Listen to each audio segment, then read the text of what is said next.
Thank you.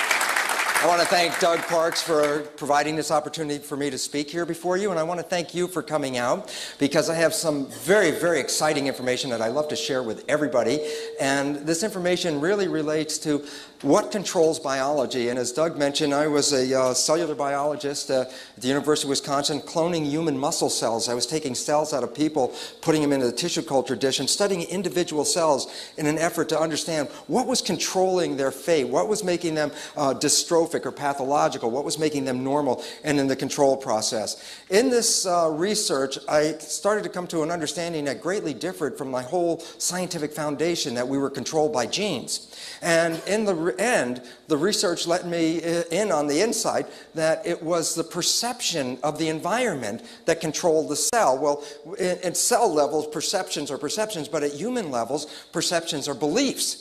And it turns out that it's actually our beliefs that select our genes and select our behavior. And the beautiful part about this, as Doug said, is it's life-changing for myself especially. I was one of the genetic kind of people, and now I've transitioned my whole life into this so-called New Age spiritual science of belief. And the wonderful part about this lecture, outside of the fact that I will provide you with a molecular connection of how a belief actually switches on a gene so that there's no like empty boxes, no devotion in this place. This is actually just molecules. I'm going to get that across, I hope. But the beautiful part about this is that in the second part of the presentation, a dear friend and colleague of mine, Rob Williams, is going to provide you with information and tools about how you can rapidly change beliefs. Belief changing is not that hard a process. In fact, it can be done almost in minutes. So there's new science and new tools available. But before I start, let's start off with a truth statement. This is a very simple truth statement. Knowledge is power. The more awareness you have, the more capable you are of surviving and succeeding. Well, this is a truth, but there's another truth as well that goes with this picture, and that is lack of knowledge results in a lack of power. Why is this relevant right now? This question about lack of knowledge is this.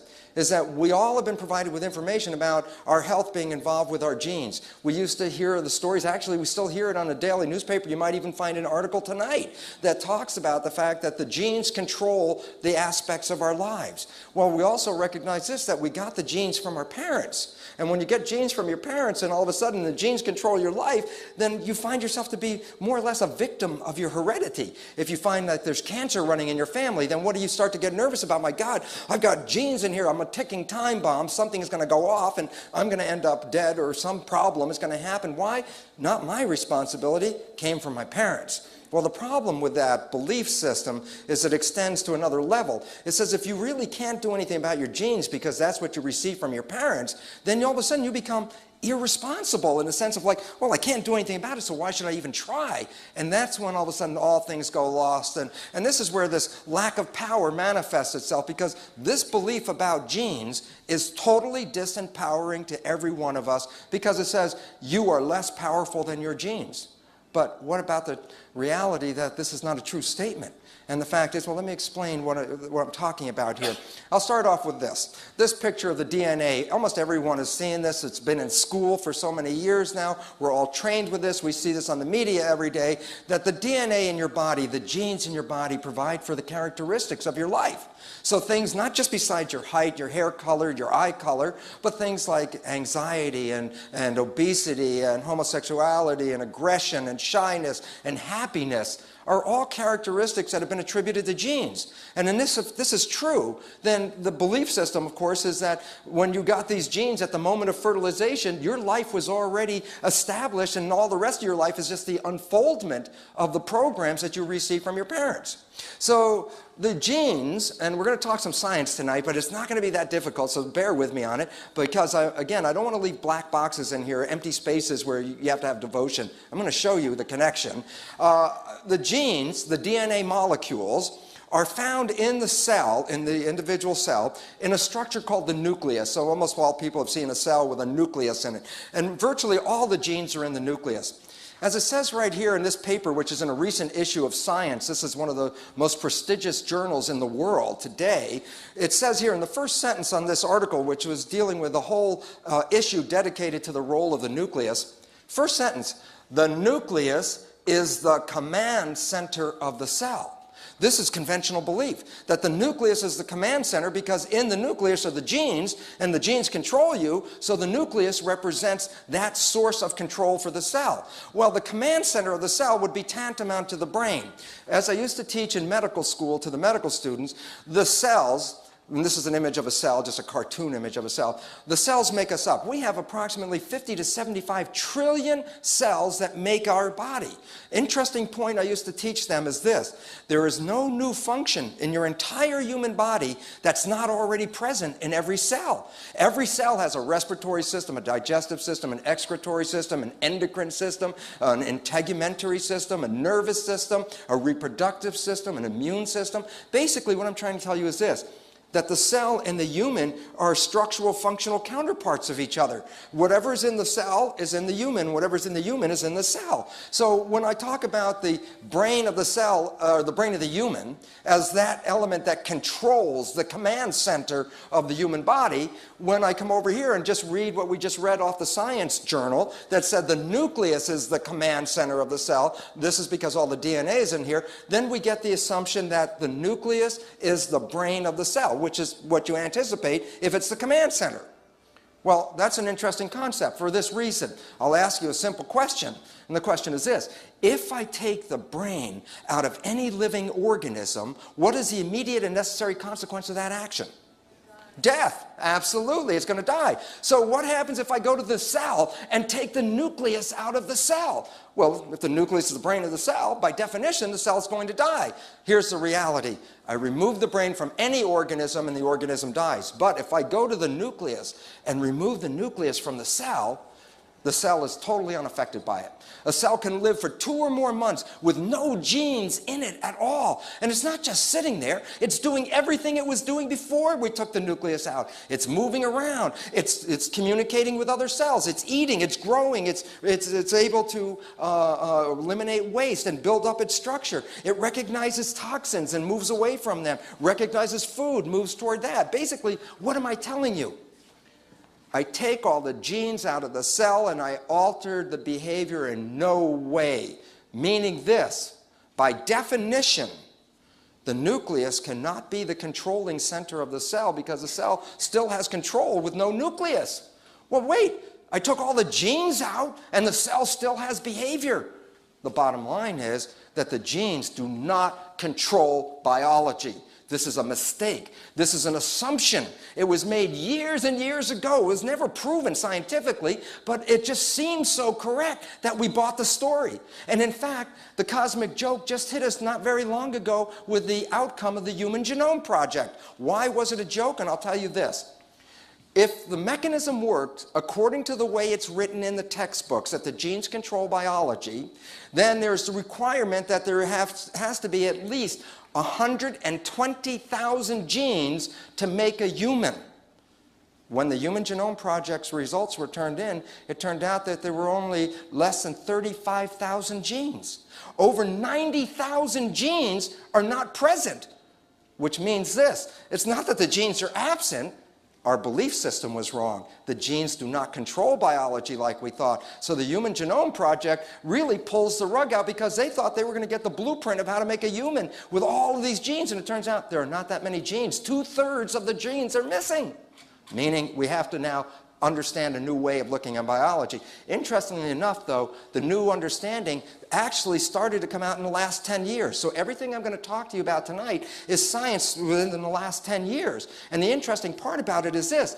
It takes at least 10 or 15 years for science to take a fact from its first inception to get it out into the public so that the people can understand it. So anything in a textbook, for example, is at least 10 or 15 years old. So what you're going to hear tonight is the future textbook. You're going to know the science that has just been released in the last 10 years. And I'm going to talk about this amazing structure, the human cell, and how it works. And I also told you that the cell and you have the same functions. Where you have an organ in your body, the cell has organelles that carry out the same function. So that this is a respiratory and digestive system. These are all structures in the cell. And the issue is, what we really want to find out is, where's the brain of the cell? Because up to just a few minutes ago, the conventional belief is the brain of the cell are the genes. But if I take all the genes out and the brain is still functioning, we have to look for an alternative understanding of how the cell works. So I'm going to start off and give you some very basic insight into the mechanism of how cells work, okay? And cells are very interesting. They're like machines. This is an example of a transmission out of my car. And what you can see, it's called an exploded diagram, because you can see all these intricate little parts that all come together and assemble together to make a functional car transmission. Well, the point about it is this. The cell is analogous to this for the following reason. The cell is actually a machine made out of parts, but the parts are proteins, not metal parts and gears like this. The cells are made out of protein parts. There's approximately 70,000 protein parts. So when you open up a cell and you start to take it out, you can start to find that the building blocks are proteins. This becomes very important, because what I want you to understand is when you look in the mirror and see yourself, when you say, you know, brown hair, blue eyes, such a height, all of that is due to the protein. The protein provides you with your structure. And so the assembly of these parts. And the interesting thing about these machine parts is this. I can do a lot of the functions in a test tube. I can do digestion in a test tube. All I have to do is take the right enzymes, the proteins for digestion, put it in a test tube, it'll do digestion. I can do muscle contraction. I can take the actin and myosin, which are the contractile proteins, put them in a test tube and make them contract in front of your eyes. I can do respiration in a test tube. What I'm saying again, the cell is a machine. It's made out of parts. The parts interact with each other to create the complex thing we call life. Well, let's talk about the parts. As I said, there were 70 to 90,000 different protein parts that make up the human. Now, here's the interesting understanding about these parts. Of all the proteins, all of them are linear strings, just like this beaded string. Every protein is a beaded string. The beads or the subunits, the little beads, are called amino acids. So when you go to the health food store and you're talking about buying amino acids, what are you buying? You're buying the little building blocks to make the protein. So what makes the difference between 70 to 90,000 different proteins? And the answer is this. First, they're all strings, as I said, so that's already a commonality. What's the difference? Two things. The length of the chain, how many amino acids are in the string, is variable from one protein to the next. And number two, and most importantly, the sequence of the colors which represent the different amino acids are making the characteristic of the protein. Now, it's hard for you to see how you get structure out of something that looks like a string of beads. So instead of beads, I'm going to use these as representatives of beads. These are little pipe fittings. I have three different, actually, shapes of pipe fittings. A 45-degree angle pipe fitting, a 90-degree angle pipe fitting, and a straight one. So three variations, and consider there are 20 different variations. I'm only showing you three. So here's the point. If I start to assemble these pipe fittings in a sequence, what you can start to see is I am creating a linear chain, but now it's not so flexible and floppy. It actually has a rigid backbone kind of structure to it. So as I start to assemble this, you can see I can create a structure, okay? But here's what I told you. What did I tell you about what was making the difference between the proteins? The sequence and the length of the chain. So look, what if I take this apart and reassemble the sequence of amino acids in a different sequence? You think I'm going to get the same shape? So let's take it apart and we'll take a look at it and see what happens. So the point about it is this. You assemble the amino acids, you put them in a sequence, and the sequence determines what's going to happen. So I take the same amino acids, plug them in now in a sequence, but a different sequence than just we had a second ago. And as I do this, you can see the shape of this protein is not the same as it was the first time. Is that evident? Is that, can you see that? I want everybody to understand it. Why is this important? What's the point? The parts of the proteins have structure due to the sequence of these amino acids, okay? Number two, how can I get 70,000 different parts? And the answer is this. By creating a chain with a different sequence of amino acids for each different protein. So you saw that, right? So now the bottom line is this. I have this particular protein. And if I just made a body out of protein only, and that's all it was, then I would be a statue. Instead of made out of brass or bronze, I'd be a statue made out of organic building blocks called a protein. There's no life.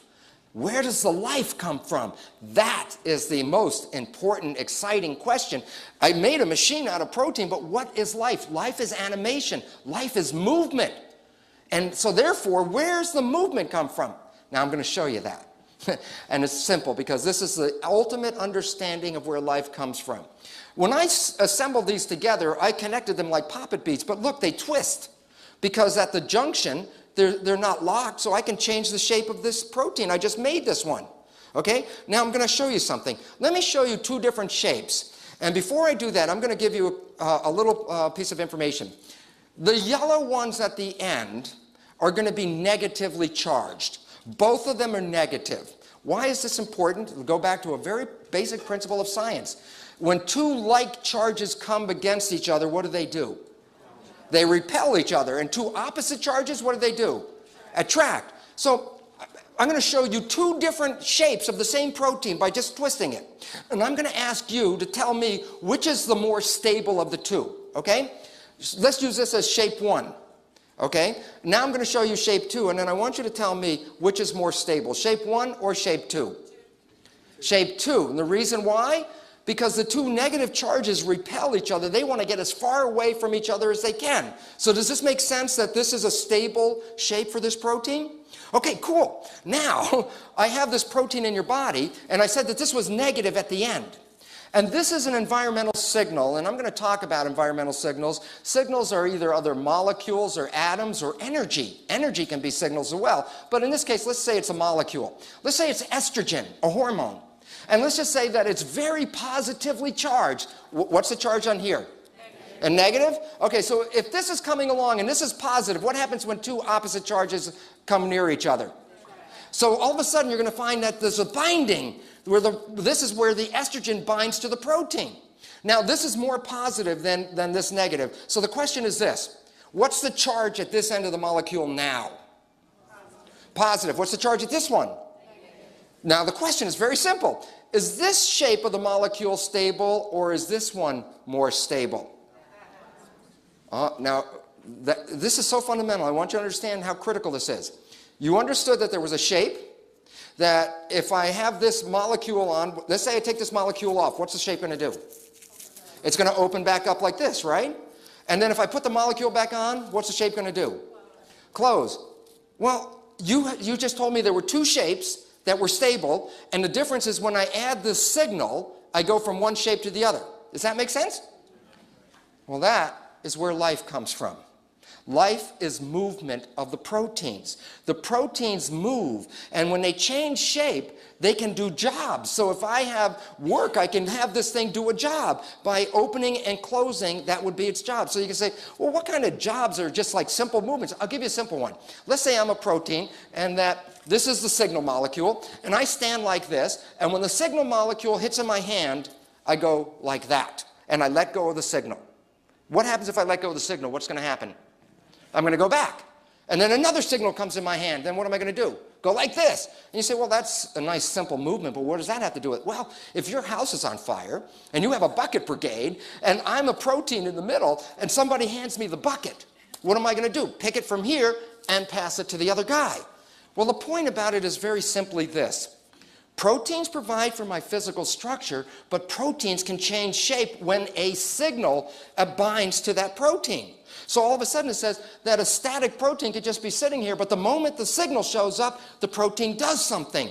Well, that something is hooked or actually used to do a job in the cell. So what is digestion? Here's an enzyme. It stands here. Here's the food molecule, and it gets caught in my hand, and I bring it together, and I rip it apart. That's all it is.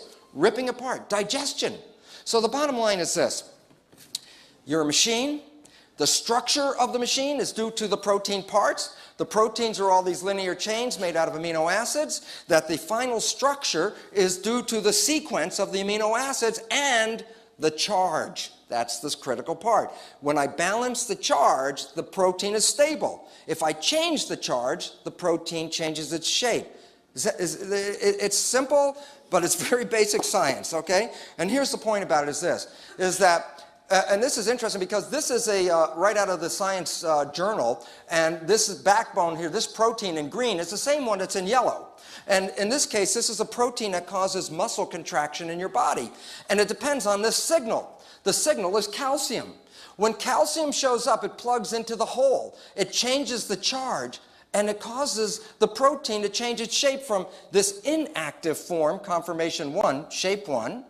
When I add the signal, it goes to shape 2, the active form. If I take the signal away, then the protein goes back to the resting state. So there are two different shapes to the protein, an active and an inactive form, and the activity is now controlled by the signal. So basically it says that proteins provide for your physical structure, but proteins also provide for your behavior. Your behavior is the movement, the actions that you express in your life, and the movement comes from the movement of protein. So basically it says this: your behavior represents the action of a protein that interacts with a signal. And so that the signal activates the protein to move, and the movement generates behavior. Well, why this is important then, it says this: if I have just the protein and no signal, what happens? Nothing. So then action is really by what? Controlling the signal. So here's the point. The brain of the cell is the structure that controls the signals to tell the cell what to do in response to the environment. So we want to understand the brain of the cell because there's a very limited time, and over the weekend when I have 12 hours or so to talk about it, I can expand on it, but in a very brief moment, the brain of the cell is the skin of the cell, the membrane. It's the same as your skin. And you might say to yourself, what do you mean, the skin and the brain, they look like two different things? And the answer is this: in embryology, there are germ layers, or 3 germ layers that create the ultimate full-size organism. The germ layers are called ectoderm, mesoderm, and endoderm. They're layers of cells. Each layer gives rise to different organs and tissues. Interesting, the outer layer, called the ectoderm, only gives rise to 2 things in the human body: skin and the brain and nervous system. Your brain is derived from your skin. And it makes sense as to why, because I'll show you, the skin is the interface between the environment and the cytoplasm. The skin can read what's going on and then tell the proteins in the cell what to do. I told you I could take the nucleus out of the cell and didn't change the behavior. And the reason why is the nucleus is not the brain of the cell. The nucleus is the gonad of the cell. It's reproduction. If I need a part to make the cell work, then the nucleus is like the Butterick pattern drawer. It's got all the patterns to make 70,000 different parts in your body, but the nucleus doesn't know which one is needed at which time. The nucleus has no intelligence. The nucleus is just the repository for the pattern. So if I take the nucleus out of the cell, I didn't change anything about the cell. The cell will die after a while for the following reason: the proteins that make up the machinery break down and wear out. And if they break down, I got to replace them, otherwise I die. So I need the nucleus not for the intelligence, I only need the nucleus for the blueprint. So there's no brain involved with genes. Genes are not capable of that. How does the cell membrane work? It takes an environmental signal, and it could be anything. It could be sunshine, it could be hot air, it could be sound, it could be anything that's out there, chemicals, smells, tastes, anything that's from the environment. The membrane picks that up, and the environmental signal is called the primary signal. And then what happens then is this: the membrane converts the environmental signal into the signal that controls the protein, so that the behavior is mediated by the cell membrane as it responds to the environment. The behavior, if I cut off the environment, the cell has no behavior.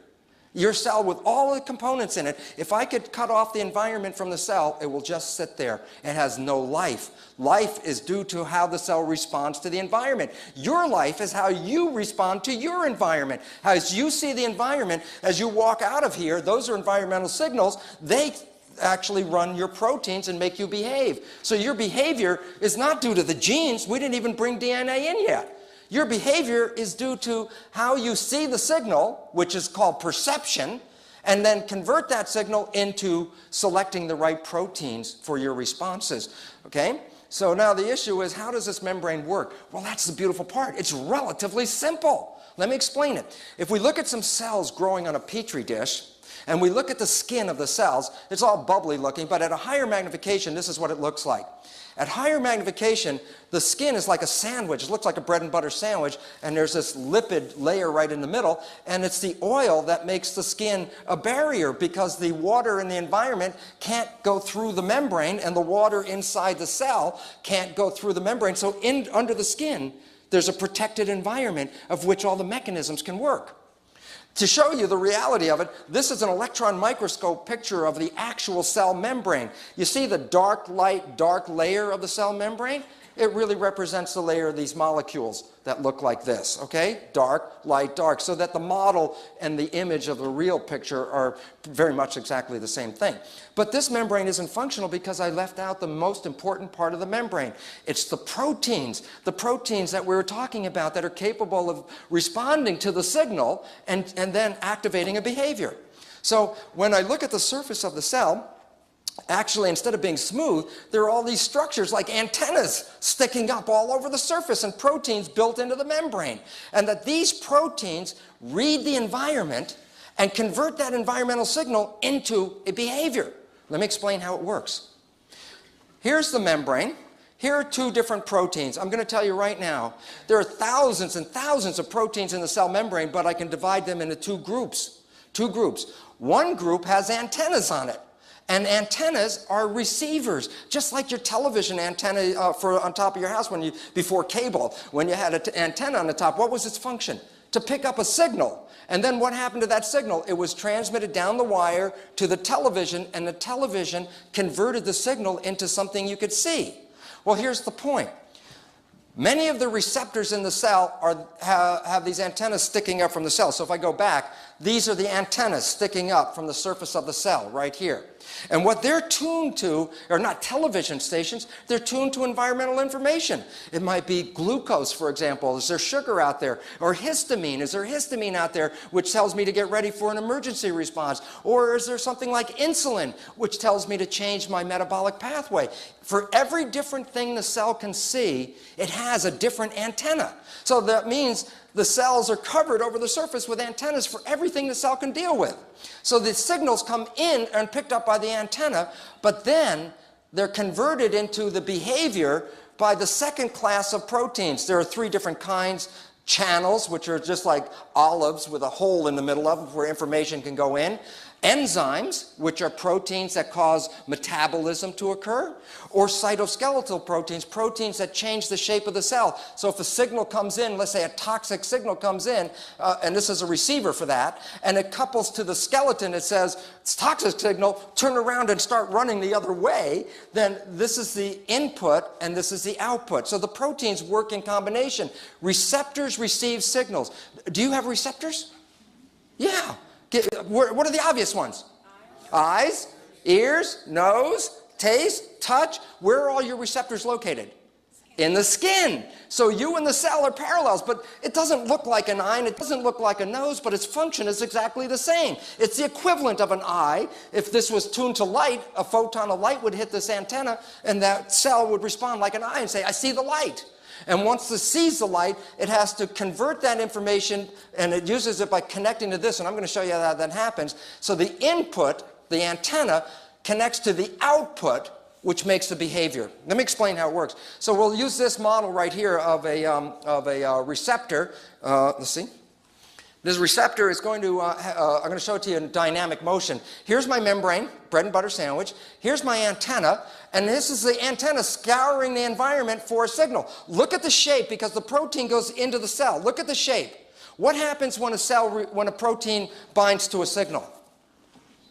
Changes shape. Well, watch what happens. See, when the signal came in, and watch what happens when the signal goes away. Should I do that one more time so you can see that? Okay, basically it says this, is that the proteins are in the cell, that these receptors are migrating through the surface of the cell. Okay, here it is. Are you going to come start moving soon? Okay, here's the protein. It's scanning the environment, looking for signals. And let's say it's an insulin receptor. If there's insulin, I would activate the receptor. But look, no activation of the receptor. There's no change in shape. But when the insulin shows up, I change the shape. So if I'm inside the cell, if we were inside the cell and these proteins were hanging down from the ceiling, would you be able to tell if insulin was here or not by the shape of the protein? Yeah. So if you're inside the cell, you can tell what's going on outside. Okay? Now the next thing is this. After I receive a signal, I actually have to send a secondary signal into the cell to activate the behavior of the cell. So in this case, I'm going to use a channel, which is like an olive. And what happens is this. This protein moves around through the membrane. See, it's closed at the top. Nothing can get through. But when it opens, it makes a channel where signal molecules can shoot inside the cell.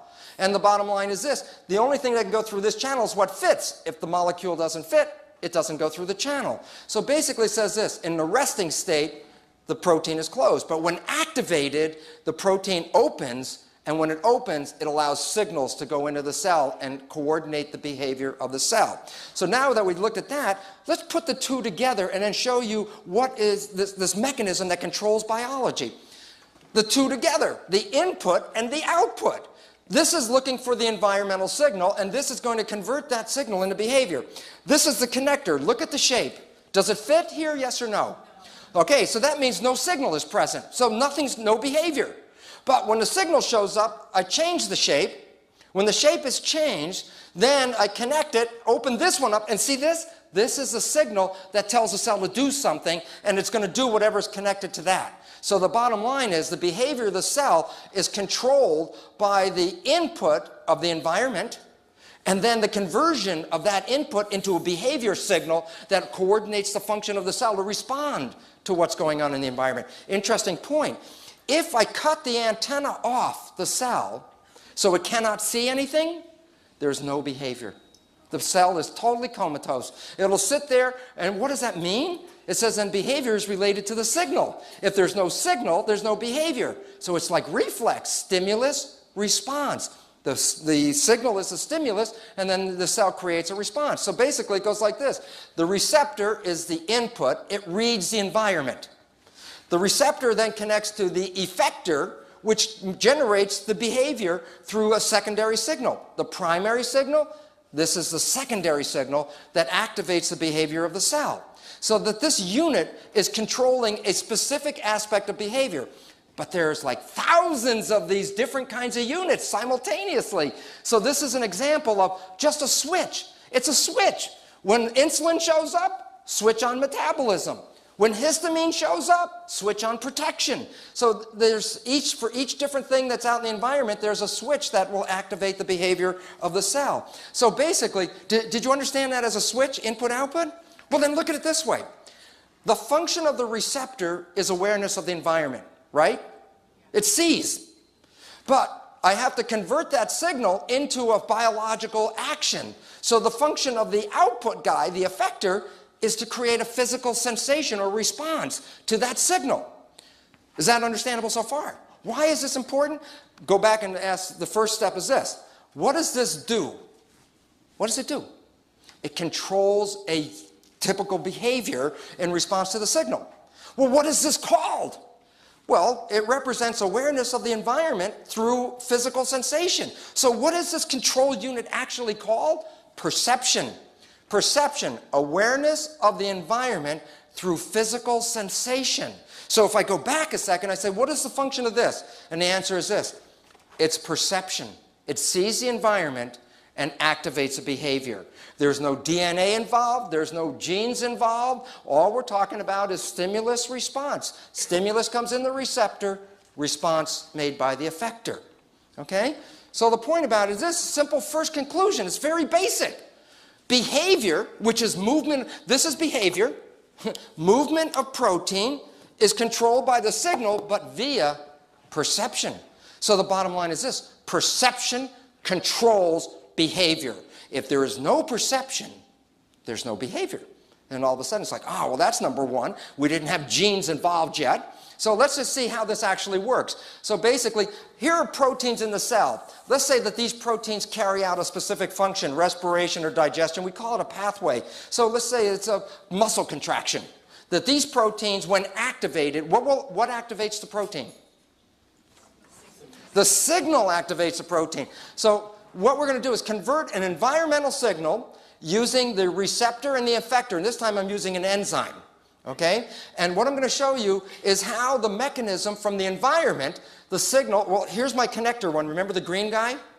But now the signal comes, and when the signal from the environment binds to the receptor, it changes the shape or conformation of the receptor, which implies that the signal is there. So the protein informs the cell that something has happened. Now that that shape is changed, this processor protein, the green one, can bind to the shape because it wasn't able to bind before. It wasn't the right shape. It's like dominoes, one hitting the next. Now that the processor protein is bound to the receptor, it changes its shape and will conform to fit the enzyme. So one domino hits the next, hits the next.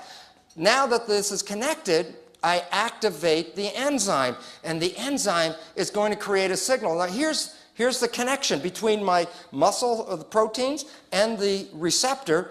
This is the secondary signal. Remember, primary signal and secondary signal. Well, at first it's bound and covered up and inhibited because if there's no signal, I don't want it to do anything.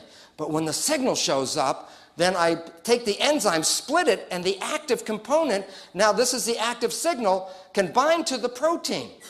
And now I can activate this protein. And this is the behavior that's going to be expressed by the cell. And the question, of course, is, well, what really activated this protein? What was the original source?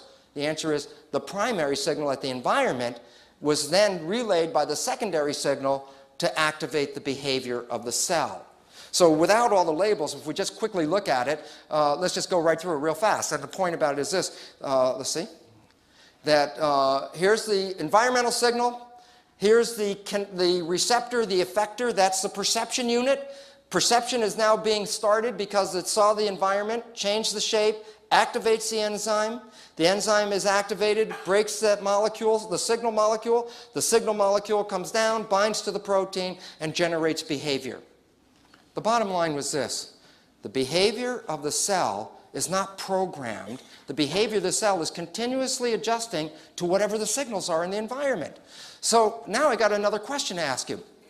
What happens if that environmental signal shows up, but I don't have the proteins necessary in the cell right now for that event? So when it shows up, it says, oh, I can't make a response. I don't have the behavioral proteins. Where do we get the behavioral proteins? Now we bring the DNA back in. What's the role of the DNA?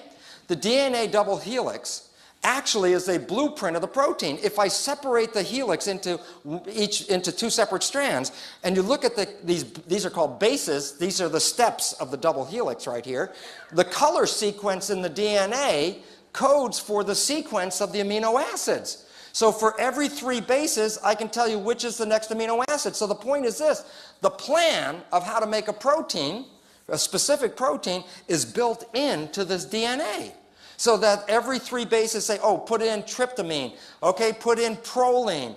Next one, put in alanine, whatever it is. So the sequence, the DNA is a blueprint for the protein. Okay? That's all it is. It doesn't have any action except when I need it. So how do I activate the gene? Well, you heard of cancer genes? And you say, what is that, a gene that gives you cancer? And the answer is, here's a simple truth. Genes do not self-activate. That's biochemically a truth, meaning a gene cannot turn itself on and a gene cannot turn itself off. If you want a gene to be active, it's not up to the gene. So the concept that there's a cancer gene is a false concept, meaning this. If the gene really caused cancer and you were in possession of that gene, when would you express the cancer? You would express it by the time you were born, because as soon as the cells started to divide, the cancer gene would say, okay, time to make cancer. So how can you have so-called cancer gene for 30 or 40 years sitting in your body and you don't have cancer, and then you get cancer? Should I go back and say the gene caused that? And the answer is no. In this paper by Niehaut, Metaphors in the Role of Genes in Development, he played it out in this a simple statement of truth that I'm going to show you because I want to use his paper because the statement is so perfect. But the fact is this. What did he say? He said this. For 50 years, we have believed that genes are in control. We've been repeating it and saying it over and over again for 50 years so that it's part of every textbook. And the bottom line was, that was never a scientific reality. It was never scientifically established that genes control anything. It's not true. What is the truth? Well, the answer is this. The first thing, conventional belief, genes control biology, is totally false. Why? Genes can't turn themselves on. Genes can't turn themselves off. How are they going to control anything? They can't control themselves. So bottom line is the genes aren't in charge. So the question is, if I need a gene to be activated, and why would a gene be activated? To make the proteins for the cell that needs to do the behavior. So the truth statement is this. When a gene product is needed, a signal from its environment, not an emergent property of the gene itself, activates expression of the gene. Well, that's somewhat of a complicated sentence, so let's simplify it. Just read line 2 and line 4. And if we read that, it says, A signal from its environment activates expression of the gene. What does that mean? The genes in your body are selected not because they're self-selecting. The genes are always selected in response to the environment that you're in. So if you had that cancer gene and for 35 years, let's say, you stood around saying, hey, I don't have cancer, and all of a sudden cancer happened, are we going to go to the gene and blame the gene, or what would we actually look for as responsible if you understand the true statement? The signal from the environment. What change in your life promoted activation of the gene that was sitting dormant for 35 years? We've been focusing on the gene all the time. The point is, we have to start focusing on the signals. The signals do this. Well, let me explain how this happens. When we look at a cell nucleus, this is where the chromosomes and the DNA is. I can stain the chromosomes, and you break open the nucleus, you can see all these different chromosomes. You have 23 pairs of chromosomes to make a human. They're called pairs of chromosomes because you get 23 chromosomes from your mother, 23 chromosomes from your father, and they're matched pairs. So, in fact, even I can see that one of these is from the mother and one of these is from the father because you can color code them. Well, it's a nice, interesting experiment, but the question is this: what am I staining? I'm not staining DNA. So what's in the nucleus? And the answer is this: 50% of the nucleus is DNA and 50% is protein. And the reason why we have a problem here is this: for 50 years, everyone was so focusing on the genes that when they wanted to study the DNA, what did they do? They'd go find a nucleus from the cell, they'd break it open, expose all the chromosomes, and you know what they do? Separate the protein from the DNA and then throw away the protein. And for 50 years, they've thrown away the protein in their focus on studying DNA. And now, all of a sudden, in the last few years, the question is, hey, what have we been throwing away? And the answer is the control. For 50 years, they've thrown the control away, what controls the genes, and studied pure DNA. There is no such thing as pure DNA in any organism. The DNA is always associated with the protein. So what's the function of the protein? Look how simple this is. The protein forms a sleeve around the DNA. So let me give you an example of what I mean by that. Imagine my bare arm is a gene. Let's say it's the gene for blue eyes. And I say, okay, can you read the gene for blue eyes, yes or no? Yes. Okay, but all of a sudden, well, what does the DNA look like when I put it back in the nucleus? Put the sleeve of protein on it. Can you read the gene for blue eyes, yes or no? If you want to read the gene for blue eyes, what do you have to do? Take the sleeve off. Well, the sleeve is protein. How does a sleeve come off? Here's the protein, and it's locked onto my arm. If you can remember back about 15 minutes ago, what is it that will cause the change in the shape of the protein? So when I add the signal from the environment, all of a sudden, then what happens is this: the protein changes shape, pulls away from the DNA. Now I can read the gene, and when the signal is removed, the protein will come back and cover up the sleeve again. So the bottom line was this: the gene was just sitting there all the time. It's whether the proteins are present or absent. So if I look at it this way, then we understand this. I said you were made out of protein. The understanding is that DNA is the blueprint for the protein. In conventional textbooks, because they've thrown away the protein for 50 years, they don't talk about this. Conventional talks about the DNA goes to the RNA, which is like a Xerox copy of the DNA, and the RNA is then turned into the protein. And then they talk about the primacy of DNA. That's what's in all the textbooks. You are a result of your DNA. But they've thrown away the protein. So when we put it back in, it says, the protein covers up the DNA. The protein is a sleeve. But to take the sleeve off, you actually have to have the environmental signal. So remember what Niehaus's quote was? A signal from the environment activates the expression of the DNA. So the bottom line right here is this: the environmental signal comes in and changes the shape of the regulatory protein, which removes the sleeve, exposes the DNA, and then I can make my proteins. So rather than the primacy of DNA, which is conventional thought, it's actually the primacy of the environment. It's the environment that selects your genes, not the genes themselves. So if I wanted to illustrate it, let's go back to our picture of how the cell worked. What I showed you was this. The signal from the environment activated the receptor, which activated the effector, and the effector activated the secondary signal to go down to the protein. Remember that picture just a minute ago? Well, here's the point. In this illustration, the protein's not there. And if I need the protein because the environmental signal, I have to respond to the signal, and the protein's not there, what would I need to do if the protein's not present in the cell? Go to the nucleus and activate the gene for the making of the protein, right? So let's watch the behavior of this as it happens. So basically what's going to happen is this. The environmental signal joins to the receptor, activates this whole process so that I activate this, but look, the signal goes down, the proteins are missing. If the proteins are missing, I need the proteins to make the proper response, but they're not there. So what I have to do then is take this signal and go into the nucleus of the cell where the DNA is. But the DNA is covered up by a sleeve of protein. And at periodic points, at every gene, there's a control protein called a regulatory protein. And you know what happens? The signal from the environment binds to the right gene by the shape. It doesn't bind to this one, wrong shape. Binds to this one. Now what happens when a signal binds to a protein? Changes the shape of the protein. And watch what happens. As soon as I change the shape of the protein, I cause the sleeve to come off the DNA. And when that happens, look what I'm exposing. The gene is now exposed. And what am I going to do with this? Well, I need to make a copy of the gene called RNA, which then goes into the cell where it's turned into the protein. So the bottom line is, then I take the RNA molecule, make a copy of this DNA molecule, and then this is a blueprint of the gene. And this is called RNA, messenger RNA, and this blueprint is actually used to make the protein. So what's the understanding about this whole process? It says this: the gene is not exposed until the signal calls it into play. When the signal is gone, the sleeve covers it up and the gene is now hidden. If this is a cancer gene, and it's not giving you cancer because it's not exposed, what will cause the cancer gene to express itself? The signal. So all of a sudden it says, then what signals from your environment are you perceiving that you are selecting negative genes or processes in your body? And all of a sudden we start to see, so let's do the same thing now without all the labels, real fast. The secondary signal goes down, the protein's missing.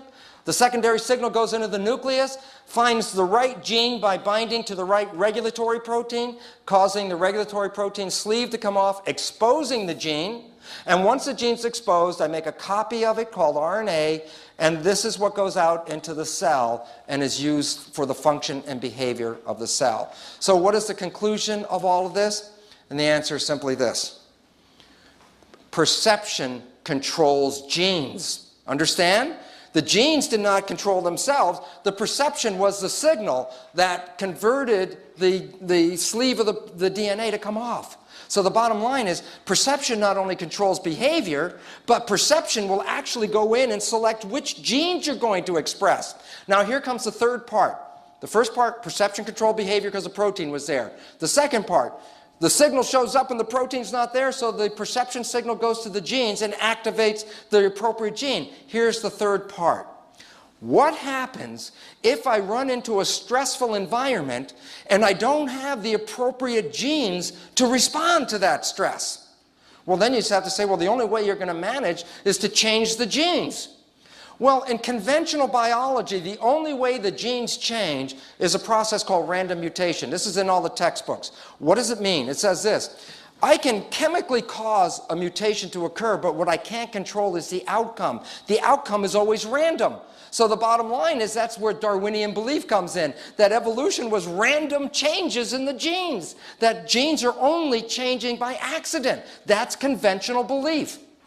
Except 1988, this paper comes out in Nature by a man called John Cairns, and it changes the entire foundation of biology that we've ever held for the following reason. He tells us about a new kind of mutation called an adaptive mutation. The point about this mutation? That the genes are not changing randomly, but the environment is controlling the mutation, so that you're always adjusting your genes to fit what you see in the environment. And so that it's not random, it's environmentally directed mutations. Well, recently, this is a paper that just came out within the last year. The other one was 1988. This is a very interesting paper because what they showed was this. You can take a population of bacteria, put it into 5 test tubes, and put the same but very stressful environment into each of the test tubes, causing the bacteria to change their genes to survive. Here's the point. In each of the 5 test tubes, the result was exactly the same. Well, then all of a sudden it says, where's the random nature of that process? And the answer is not random. Evolutionary changes are always adapting to the environment. These miniature adaptive radiations unfold in the same way every time, governed by the available environmental niches. Here's the point. We adjust our genes to fit the environment that we think we live in. And I say we think we live in because perception may be right and perception may be wrong. And therefore, perception is belief. And if this is true, do you understand what this means? It's belief that changes your genes. It's your perception that changes your genes. It's not an accident. And so this chart out of Science, which is about Cairns' work about genetic changing, I marked this one with an asterisk because when this article came out, this box was called Genes of DNA Metabolism. There's now a new name for that. They're called genetic engineering genes. What this means is this. We have now found out that in every one of your cells, you have genes whose function it is to rewrite the other genes when necessary. So you are all equipped with an ability to adapt and change your genes as you respond to the environment. So all of a sudden it says this. The environment, watch where the arrow goes, the environmental signals activate genetic engineering genes. They can change your own genes and change your genotype. But this one, organisms' perception of the environment separate from the environment. Why? Because perception and environment may be 2 different things. I might say, I live in a toxic, hostile environment.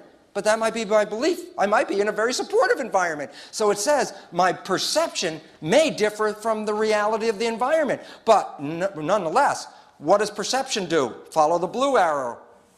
Activates genetic engineering genes. Your own beliefs are selecting your genes. And if you don't have the right genes to handle the stress that you're in, your belief will rewrite your genes in an effort to do so. So all of a sudden it says there's a lot of control over your life, but it's mediated by the perception of the environment. That's what's controlling the whole thing. So our third conclusion is not only does the perception activate behavior, not only does the perception activate the genes, but when necessary, perception rewrites genes. So what's the conclusion? Are you genetically controlled? Are you at the behest of your heredity? Are you a victim? Absolutely not. Why? Because by adjusting your perception, you can adjust your behavior. By adjusting your perception, you can select different genes in your function. By adjusting your perception, you can rewrite your genes. Now, I wouldn't want you to rewrite your genes because 95% of us got here with very appropriate genes to survive and have a great life. Here's the problem. Almost always when you rewrite your genes, you do a negative process because your genes were already working. And so lots of illnesses and things like cancer, 95% of cancer has no hereditary linkage.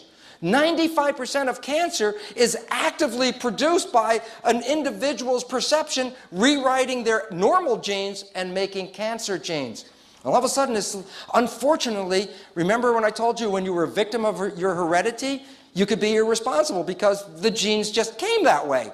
If you understand what I'm talking about, then all of a sudden you say, oh my goodness, then how I see things, how I believe things are going on become important. The answer is, well, if you think your behavior or the selection of your genes or the rewriting of your genes is important, then the answer is yes, because all of these are connected to belief, because perception in humans is related to belief. So you have the ability to change anything in your body. Unfortunately, if you got here healthy and you change it, that usually means you're making it less effective as a living organism. So the bottom line is this. The perception of the environment, your nervous system sees the environment and interprets it. So here's the real environment. Here are the cells. Interestingly enough, if I would take dystrophic patients and take muscle cells out of their body, in many cases, when I took the cells out of the body and put it into a good environment, the cells grew beautifully and grew healthy and well. But when they were in the body, they didn't. Why? because somewhere between the environment and the cell, the perception got involved with it. So our beliefs are altering our biology at every moment, at every time, okay? So the question is, what kind of beliefs and genes am I affecting? Here's this beautiful but very important, simple understanding. The genes in your cell are the equivalent of programs in a disk in a computer, okay? And the bottom line about it is this: what kind of programs then are in your body? And the answer is simply this: there are two classes of programs. One class is for growth and reproduction, which is a form of growth, and the other is for protection. So that the bottom line is this: when you walk into the environment, you're either going to select growth programs or you're going to select protection programs. And I'm going to explain why it's either or. I'll give you a simple understanding. I put a cell in a petri dish. And in one petri dish, I put nutrients here in front of the cell. In another petri dish, I put toxins in front of the cell. And then I wait for a period of time. What's going to happen? The answer is this: cells always move toward signals, nutrients or whatever, positive signals, because positive signals encourage growth. On the other hand, when a cell was confronted with a toxin, toxins threaten survival. So what does a cell do? It doesn't move to the toxin. What does it do? It moves away. And therefore, cells always move away from negative signals. Why is that important? If I'm a cell and there's toxins, there's food here, I'm going to move this way. If I'm a cell and there's toxins, I'm going to move this way. Can a cell move forwards and backwards at the same time? And the answer is no. Why is that relevant? And the answer is simply this: when confronted with an environmental signal, the cells have to make a decision to be in growth or to be in protection. Why is that relevant? Because when the cell is in protection, it stops growing. And the more protection we think we need, the more we shut off our growth mechanisms, and therefore we start stymieing our own health. Let me give you an example. Cells move toward positive signals as a mode of growth. Cells move away from negative signals as a means of protection. There are some signals that the cell doesn't even care about because it doesn't bother its growth or its protection. So there's some signals the cell doesn't really care, so there's zero. So the bottom line is this: cells are either moving in growth or cells are moving in protection, but they can't do both at the same time. That's an individual cell, but I said you were made out of 50 to 75 trillion cells. So when I look at a human, I have a graded scale. You are either in some degree of growth or you're in some degree of protection based on the signals. Here's the interesting aspect. The most important growth promoting signal in the world today for a human is love. It exceeds nutrition. A child getting love will grow. A child not getting love will be stymied in its growth. For example, in Eastern European orphanages where kids are given a lot of nutrition but no attention, their growth parameters, their intelligence, their height, every aspect of their development is reduced by 30% or more, most of them becoming autistic. What is an autistic child? Think about it. An autistic child is not responding to the environment. Why not? Because somewhere in its development, it started to put up the walls of protection because it wasn't getting love, and at some point, it shuts itself down and is no longer responding to the environment that is the highest form of protection. But look what happens to the child. It will die from the process. And the issue is this: when you are in fear, you're shutting down your growth mechanisms. When you're in love, you're enhancing your growth mechanisms. And it's as simple as that. It's a dual strip, one way or the other way. And there's a mechanism for it. In your system, it's called the hypothalamic pituitary adrenal axis. The hypothalamus is the portion of the brain that gauges the signals. When the environmental signals come into the mind says, is that positive or is that a negative signal? It has to know. And the idea is this: if it's a negative signal, then what's going to happen is the stress is going to activate the pituitary gland. Remember the word pituitary gland in basic education? It was called the master gland. Why? Because the pituitary gland is going to control the shape of the body. So there's two shapes: growth or protection. In negative signals, what ultimately happens is this, in negative signals, what happens is this: that the stress activates the pituitary gland to get into fight or flight. Remember fight or flight? Here's the issue. I have two parts of my body. I can subdivide for you right now. This area has all the organs in it. This is the viscera. What do you think the function of the viscera is? Growth. This is the muscles and the bones, support. What else is it for? Protection. So here's the point. When I get into fight or flight, am I going to use my viscera or am I going to use my muscles to survive? The muscles. So here's what happens. The hormones released by the adrenal glands cause the blood vessels in the viscera to squeeze and push the blood to the periphery where the muscles are so I can feed my muscles and get ready to run. And the issue about that is, what was the function of the viscera? Growth. But if I take the blood and send the blood from the viscera to the muscles, what happens to growth? It stops. Under stress, you shut down your growth mechanism. Also, your immune system is a protection system, but the immune system doesn't protect you from lions. What does it protect you from? Bacteria and viruses, things that get under your skin. So the adrenal system is for protection against things in the environment that threaten you. The immune system is to protect you from things that get under your skin. So here's the point. If you're running away from a lion and you're in fight and flight, do you think you need the immune system? No. And in fact, because the immune system uses so much body energy, here's what happens. When the adrenal hormones get higher, it shuts off the immune system. As you get under stress, not only are you stopping your growth, but you're now shutting off your immune system. You find that at work or at school, when school comes to the end of the semester and everybody's under stress, that's when everybody starts getting sick. And the reason why is stress shuts off the immune system. It's so effective that medical doctors use the stress hormones to inhibit the immune system in people that they graft tissues and organs into. Why? I don't want them to reject the graft, so how do I stop them? Well, I want to shut off the immune system. I give them stress hormones. Well, if you're under stress, what are you doing to your own biology? You're opening yourself up for things to then come and attack you. And the last interesting aspect about it is simply this. When you're in fight or flight, are you going to use reflex behavior or are you going to use thinking and logic behavior to get out of the mess? Okay, why that's important? Because the hormones, remember I told you the hormones squeeze the blood vessels in the viscera and force the blood to the periphery? Well, the same hormones squeeze the blood vessels in the forebrain and push the blood to the hindbrain where reflex behavior comes from. Here's the point. Under stress, you are less intelligent. And you ought to know that if you've ever taken any school classes and you took that exam and you said, well, I know all the answers, right? And you sit down and you start doing the exam and you come to question number 7 and you go, I don't know this one. And guess what? You can feel your body tingling. Why? Well, the first thing is you're getting blood in your arms and legs ready to run out of the classroom, save your life. But then as you're doing this, you're realizing, I can't think of the answer. I can't think of the answer. So you say, okay, let me go to the next question. And that one's a simple one. You know what? You don't know the answer to that one.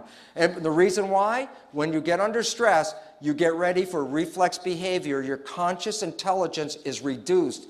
So what does this mean in the world that we live in? Every time you turn on the news, every time you watch the TV, every time you listen to the radio, be afraid, be afraid, be afraid of this, be afraid of that. The air is bad, flesh-eating bacteria are coming. So the bottom line is this. What do you think about your normal adrenaline levels in the population? They're so high, we're all under stress. People are getting sicker by the day, and we're getting less intelligent. So in conclusion, let me wrap it up and show you this. Here's the point. The body is like a camera for the following reason.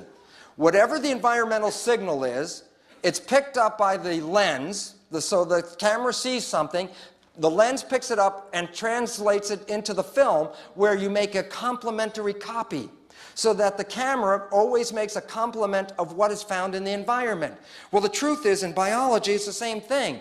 The cell is like a camera. Whatever is in the environment, the membrane is like a lens. It picks up the image and sends that image to the nucleus where the database is. And that's where the stored images are. And the interesting aspect about it is this.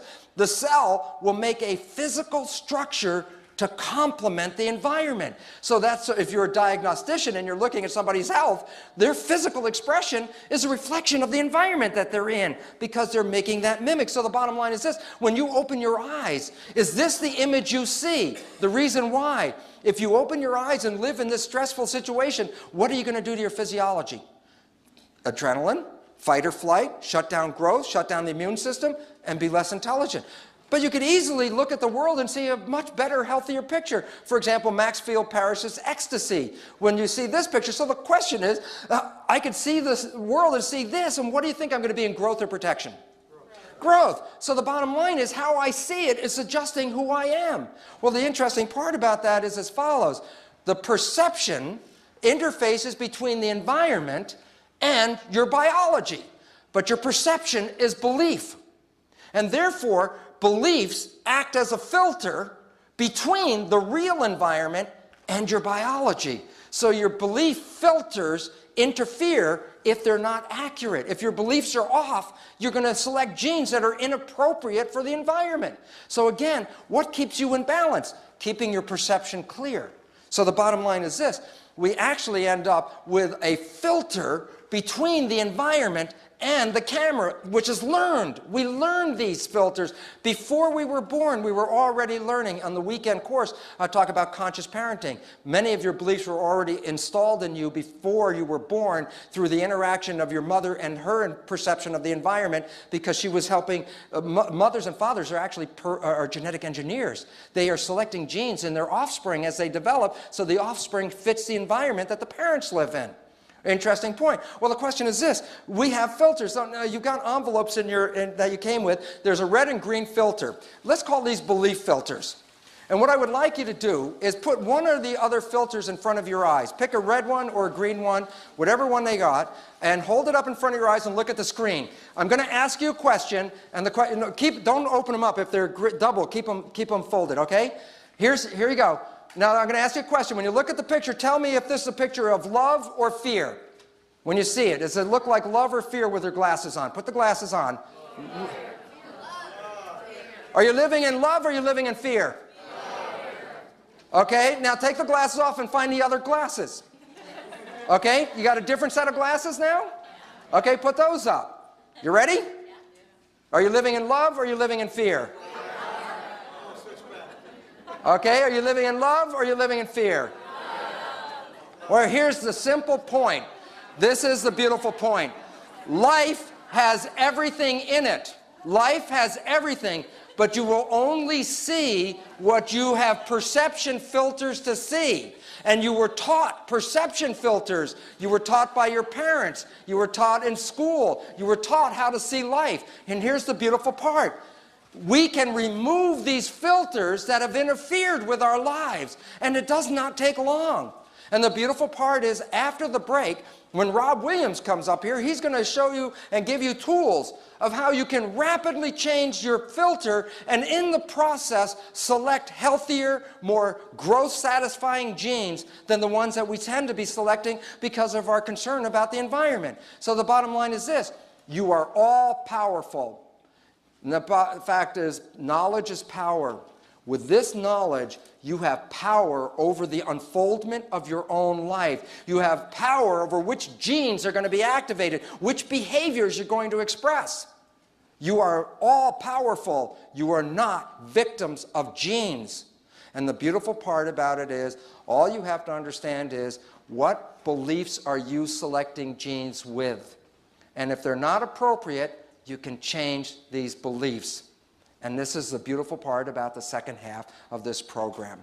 Thank you very much for your attention on this. Thank you. Thank you very much.